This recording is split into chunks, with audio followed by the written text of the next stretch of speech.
جھوٹ بولنا یہ تو روزے کے علاوہ بھی جائز نہیں تھا، حرام کمانا، حرام کھانا یہ روزے کے علاوہ بھی جائز نہیں تھا، کسی کی غیبت کرنا، چغلی کرنا، سب و شتم کرنا، گالی گلوچ کرنا یہ تو روزے کے علاوہ بھی جائز نہیں تھا۔ تو جو چیزیں روزے کے علاوہ بھی جائز نہیں تھیں تو روزے میں آپ ان کو کیسے کر سکتے ہیں؟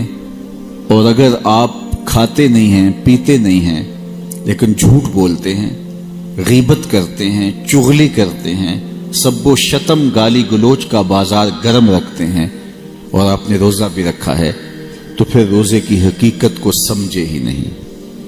روزہ تو ان امور سے بھی رک جانے کا نام ہے جو امور جائز تھے، مشروع تھے، اور جو چیزیں پہلے ہی ناجائز ہیں ان سے تو پھر بدرجہ اولا رکنا ہوگا۔ اسی لیے میرے اور آپ کے آقا و مولا نے ارشاد فرمایا، من لم یدع قول الزور والعمل به فلیس للہ حاجۃ فی ان یدع طعامہ و شرابہ، جس نے جھوٹ اور جھوٹے کام نہیں چھوڑے اس کے بھوکا اور پیاسا رہنے کی اللہ کو کوئی ضرورت نہیں ہے۔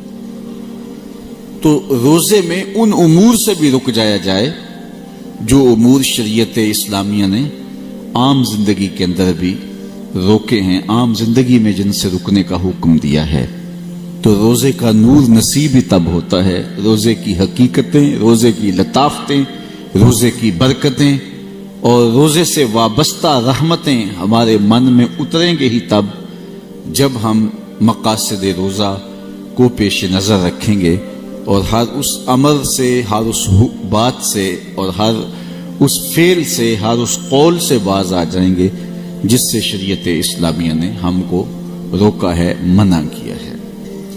تو روزہ رک جانے کو کہتے ہیں۔ میسر ہونے کے باوجود ہم اپنا ہاتھ آگے نہیں بڑھاتے کہ ہمارے رب نے ہمیں اس سے اب روک دیا ہے۔ جس طرح احرام آپ پہنتے ہیں، حج پہ جاتے ہیں، عمرے پہ جاتے ہیں، تو کچھ احرام کی پابندیاں ہیں اور آپ باوجود استطاعت رکھنے کے آپ گریز کرتے ہیں، خوشبو لگانے سے بھی بچتے ہیں، کیوں جناب؟ میں نے احرام پہنا ہوا ہے۔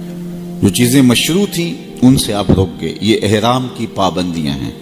اسی طرح آپ اعتکاف بیٹھتے ہیں، جنازہ ہو گیا آپ نہیں جا رہے، کوئی بیمار ہو گیا حال پوچھنے نہیں جا رہے، یہ تو نیکی کے کام تھے، لیکن آپ کہتے ہیں جناب میں اعتکاف سے ہوں۔ تو اعتکاف کیا تو جائز اور مشروع کاموں سے بھی رک گئے۔ اللہ ہماری پرکھ کرنا چاہتا ہے، ہماری آزمائش کرنا چاہتا ہے۔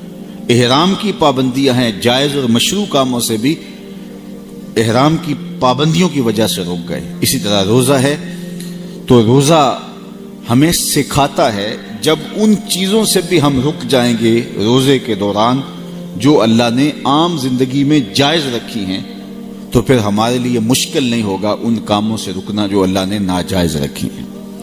تو روزے کے بعد، رمضان المبارک کے گزارنے کے بعد پھر انسان کی زندگی کے اندر ایک تبدیلی پیدا ہوگی۔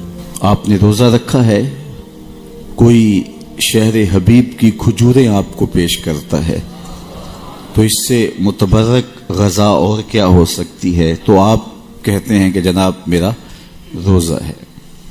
آپ کو کوئی مائے زمزم پیش کرتا ہے، اس سے زیادہ بہتر مشروب کون ہو سکتا ہے؟